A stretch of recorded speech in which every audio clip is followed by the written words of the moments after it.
Student, welcome to the session where we are discussing the PYQs and they are the year-wise PYQ we are discussing.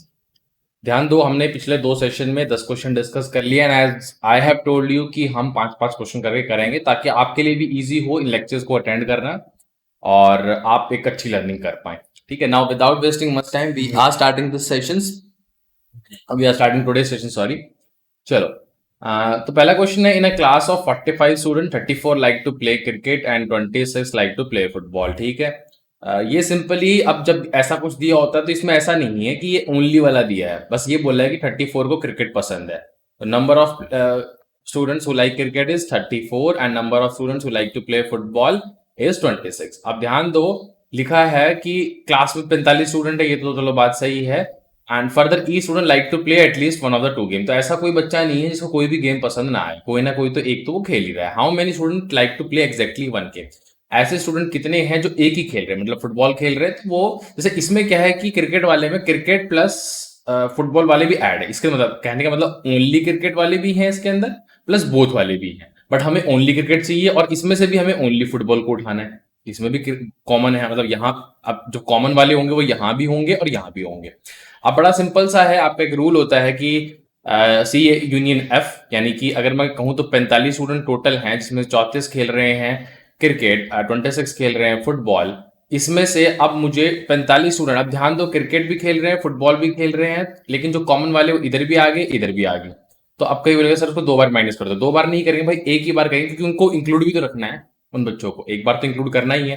या फिर अगर आप ऐसा बोलो 2 बार include minus करके common को हटा दो फिर एक बार ऐड कर दो, तो बात तो एक ही आएगी ना, एक बार माइनस कर दो.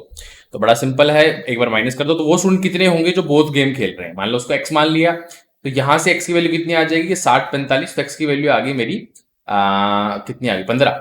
एक्स की वैल्यू 15 आ गई. अब ये एक्स इसमें भी थे तो 34 में से 15 माइनस करो, और ये एक्स इसमें भी थे 26 में से 15 माइनस करो. और अब कितना है, 34 में से 15 माइनस करोगे आपको कितना आएगा 19, और 26 में से 15 माइनस करोगे अब कितना आ रहा है 5 और ये 6 11. ठीक है. अब ये दोनों को ऐड कर दो कि ये ओनली क्रिकेट, ये ओनली क्रिकेट वाले, ओनली फुटबॉल वाले हैं. आंसर आ जाएगा 30. ठीक है. सिंपल क्वेश्चन है, मैंने इसको बिल्कुल बेसिक से समझाया है, just like I have told you और आई प्रोमिस यू कि हमारे सेशन इस तरीके से ही होंगे. ठीक है. Now let's come to the question number 12. The system of equation 2x - 3y - 5 = 0. Pi by okay. अब देखो ऐसी केस में ये तो हम वैसे क्लास 10th में भी पढ़ते हैं क्योंकि 2 ही वेरिएबल वाला है, ये तो बड़ा आसान भी है. 2x - 3y - 5 = 0. पहले तो चेक करो कि इस फॉर्मेट ऐसा कुछ तो नहीं कि बराबर जैसे हैं. अब बराबर जैसा कुछ नहीं है, -5 से डिवाइड कर दो. -5 से डिवाइड करने में ऐसा बनेगा 2x - 3y और -5 से डिवाइड किया -10 = 0. बड़ा आसान है, ये दोनों तो सेम है. अगर मान के चलो ये सी भी सेम होता, अगर ये सी वाला पार्ट जैसे ए बी, हम क्या करते हैं a1/a2 = b1/b2 = c1/c2, ये सेम होता तो इनफाइनाइट मैनी सॉल्यूशन आ जाते. बट ये इक्वल नहीं है, इन दोनों का रेशियो तो 1/, देखो 1/1 = 1/1, ये 1/2 आया which is not equal. Fine. तो इस केस में हम बड़ा सिंपल से बोल देते हैं भाई ये इक्वल नहीं है तो नो सॉल्यूशन. तो इनकंसिस्टेंट आ जाता है. Inconsistent exactly have two solution. ठीक है. इनकंसिस्टेंट का मतलब ये है कि नो सॉल्यूशन. चलो इस क्वेश्चन को देखते हैं. ये क्वेश्चन भी आसानी है. ये क्वेश्चन आपका है from complex number chapter and smallest value of m - n निकालनी है. तो यहाँ कहीं ना कहीं हमें थोड़ा सा ऑब्जर्वेशन पे ध्यान देना पड़ेगा. पहले पार्ट को देखो तो बड़ा सिंपल है. पहले मैं सिर्फ ये दिखाता हूँ 1 - आयोटा प्लस 1 + आयोटा, और एक आपका है 1 + आयोटा और 1 - आयोटा. ऐसे टर्म को हम हमेशा रेशनलाइज करते हैं. यहाँ पर 1 + आयोटा से मल्टीप्लाई और 1 + आयोटा से मल्टीप्लाई उसका स्क्वायर, नीचे 1 - आयोटा से मल्टीप्लाई और क्या भाई से बन जाएगा. ओके. यहाँ इसका स्क्वायर हो जाएगा, तो नीचे तो 1 स्क्वायर - आयोटा स्क्वायर जो कि 2 आएगा इस केस में भी और इस केस में भी. ठीक है. और इस केस में 1 - आयोटा स्क्वायर मतलब 1 square plus iota square - 2 iota, और इसमें 1 square plus iota square plus 2 iota. ये कैंसिल हो जाएगा क्योंकि आयोटा स्क्वायर -1 होता है, ये कैंसिल हो जाएगा. यहाँ 2 से 2 कैंसिल हो जाएगा, यहाँ 2 से 2. तो कुल मिला के एक तरफ आ रहा है माइनस आयोटा की पावर कितना 2m, और एक तरफ आ रहा है आयोटा की पावर 2n.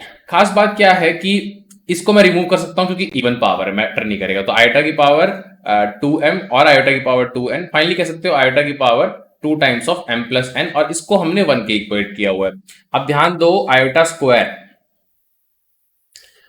यानी कि -1, या फिर आप ऐसा देख लो कि हमें पता है कि आयोटा की पावर 2m + 1 ये कब आता है? जब ये 4 का मल्टीपल होता है। ऐसा यहीं से कर लेते हैं, तो ये यहां से कट जाएगा, मतलब m प्लस n हमें इवन नंबर चाहिए, 2k का मतलब इवन नंबर चाहिए, ठीक है। यहां जो दिया है वो दिया है what is smallest positive value of m minus n, तो m माइनस n की हमें पॉजिटिव वैल्यू चाहिए। ध्यान रखो, zero is neither positive nor negative, इसकी हमें पॉजिटिव वैल्यू चाहिए, वो भी स्मॉलेस्ट।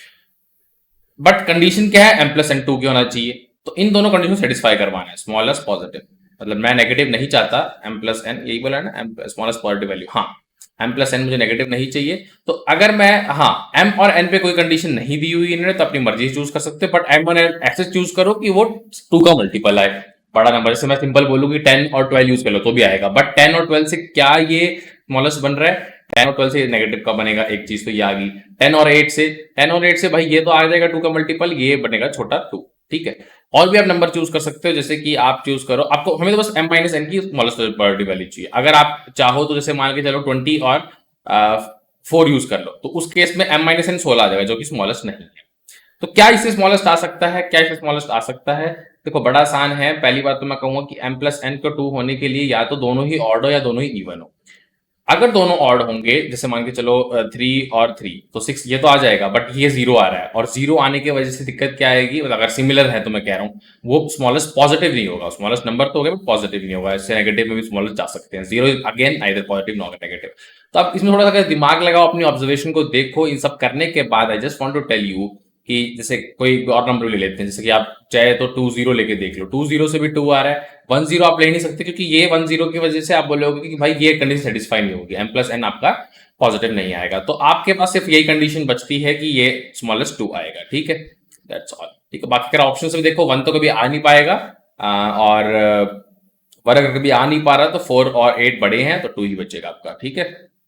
और एक चीज और देखो, जब भी आप दोनों को ऑड लोगे, वैसे मैं जनरलाइज कर देता हूं, या फिर दोनों को इवन लोगे, तब इनका सब्ट्रैक्शन भी आपका इवन ही आएगा। देखो अगर दोनों ऑड है, जैसे कि मान के चलो 6 और 3 है, नहीं this is not valid, sorry 6 और 3, यहाँ पर इसके वैल्यू 7 और 3, क्योंकि तो ऑड, दोनों ऑड नहीं थे ना, तो 4 आ रहा है, ठीक है।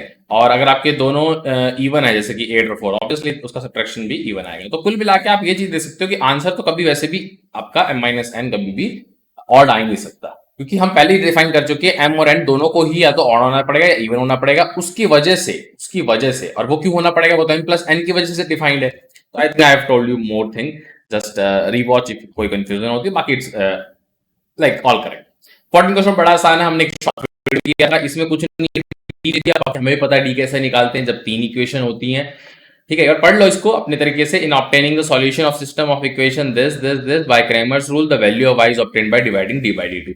अरे तो भाई d2 भी निकालना आता है, कुछ नहीं करना, तो कॉलम को रिप्लेस करते हैं। d2 मतलब सेकंड कॉलम को रिप्लेस करूंगा with the constants of over here, this 7 16 and 22।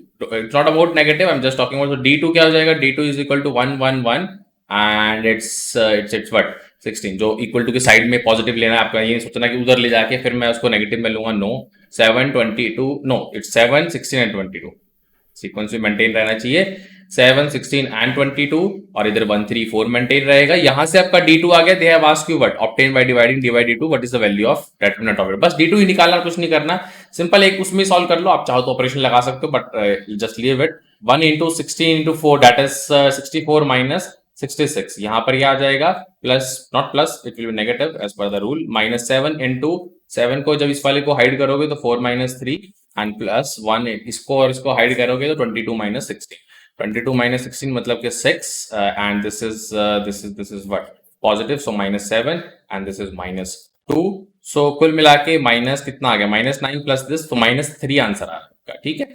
Check कर सकते हो, again easy question. Consider the following statement with respect to non singular matrix. Non singular मतलब कि मैट्रिक्स का डिटरमिनेंट 0 नहीं है, नाइदर ए नाइदर बी। चलो एक कंडीशन पता चल गया। ए बी इनवर्स भाई आपको बता देता हूं कि ये हो जाता है उल्टा, यानी कि B inverse minus A inverse हो जाता है। फर्स्ट स्टेटमेंट तो गलत हो गई। यहां देखो तो B A into A B inverse, मतलब इसको बी ए को आप एक मैट्रिक्स मानो, फॉर टाइम बिंग अगर बी को मैं सी बोल देता हूं तो क्या होगा? सी और मतलब आप इसको ऐसे देखो, हाँ ऐसा भी बोल सकते हैं, ऐसा कुछ नहीं है।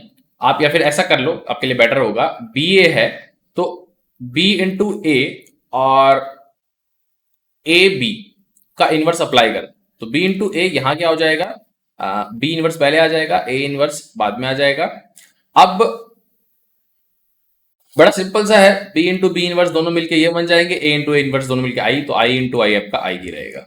ठीक है, ये मेन बात है। बाकी आप और भी तरीके सोच सकते हो उसको, ए बी इनवर्स हमने बता ही दिया। Okay, that's okay. तो option 2 is correct for this. And A B transpose का उल्टा हो जाता है, ए में पता है B transpose into A transpose. Option 3 भी गलत है, तो only one of the statement is correct. How many पूछा इसने, ये नहीं पूछा कौन सी करेक्ट है, कहीं कोई 2 को टिक मार के बोले सर स्टेटमेंट नंबर 2 टिक थी। No that's not. तो क्वेश्चन को ध्यान से ही पढ़ना है, दैट्स अबाउट द एग्जामिनेशन, कि ये भी चीज आपको ध्यान में रखनी पड़ती है। And keep learning, keep watching, I will be including more sessions